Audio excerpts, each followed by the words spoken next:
Assalamualaikum warahmatullahi wabarakatuh. Perkenalkan, nama saya Gita Armenia. Saya dari kelompok 8, di mana saya akan melanjutkan materi dari saudari Kuatri.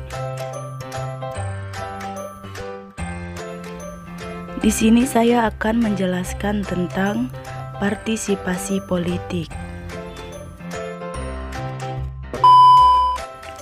Pengertian partisipasi politik menurut para ahli adalah seperti menurut Robert P. Clark, partisipasi politik dapat diartikan berbeda-beda tergantung pada kultur politik atau budaya politik yang melandasi kegiatan partisipasi tersebut. Clark mengangkat pengertian partisipasi politik menurut rumusan Samuel P. Huntington dan Juan M. Nelson yang menyatakan bahwa partisipasi politik adalah aktivitas pribadi-pribadi warga negara untuk mempengaruhi pembuatan keputusan pemerintah. Kemudian, adapun bentuk-bentuk partisipasi politik menurut Almond adalah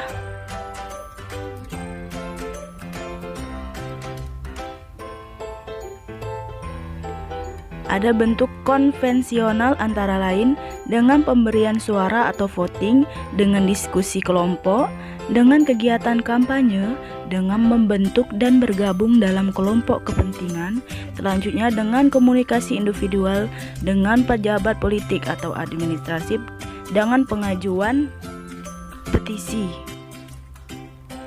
Ada juga bentuk non-konvensional antara lain dengan berdemonstrasi, dengan konfrontasi, dengan pemogokan, tindakan kekerasan politik terhadap harta benda perusakan, pemboman dan pembakaran, tindakan kekerasan politik manusia, penculikan atau pembunuhan, dengan perang gerilya revolusi. Berdasarkan sifatnya, partisipasi politik dibedakan menjadi dua, yaitu partisipasi aktif. Warga negara mengajukan usul kebijakan, mengajukan alternatif kebijakan, mengajukan saran dan kritik untuk mengoreksi kebijakan pemerintah, mengajukan tuntutan. Selanjutnya ada partisipasi pasif, berupa kegiatan menaati peraturan atau pemerintah, menerima dan melaksanakan setiap keputusan pemerintah. Kegiatan partisipasi politik.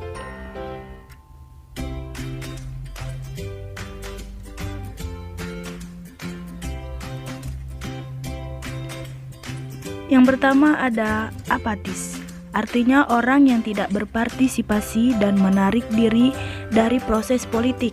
Selanjutnya ada spektator, artinya orang yang setidak-tidaknya pernah ikut memilih dalam pemilihan umum. Selanjutnya ada gladiator, yakni mereka yang secara aktif terlibat proses politik seperti aktivis partai, pekerja kampanye, dan aktivis masyarakat. Selanjutnya, yang terakhir ada pengkritik, yaitu partisipasi dalam bentuk non-konvensional. Selanjutnya ada partisipasi politik di berbagai negara, seperti partisipasi politik di negara demokrasi, partisipasi politik di negara otoriter, partisipasi politik di negara berkembang. Jadi, kesimpulannya adalah partisipasi politik merupakan salah satu aspek penting dari demokrasi.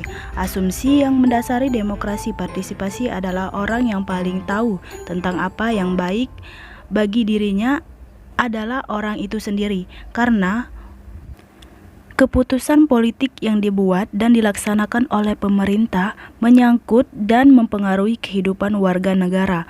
Maka, warga masyarakat berhak ikut serta menentukan isi keputusan yang mempengaruhi hidupnya. Dalam keikutsertaan, warga negara dapat mempengaruhi proses pembuatan pelaksanaan keputusan politik. Baiklah, terima kasih, semoga bermanfaat. Hanya itu yang dapat saya sampaikan. Wassalamualaikum warahmatullahi wabarakatuh.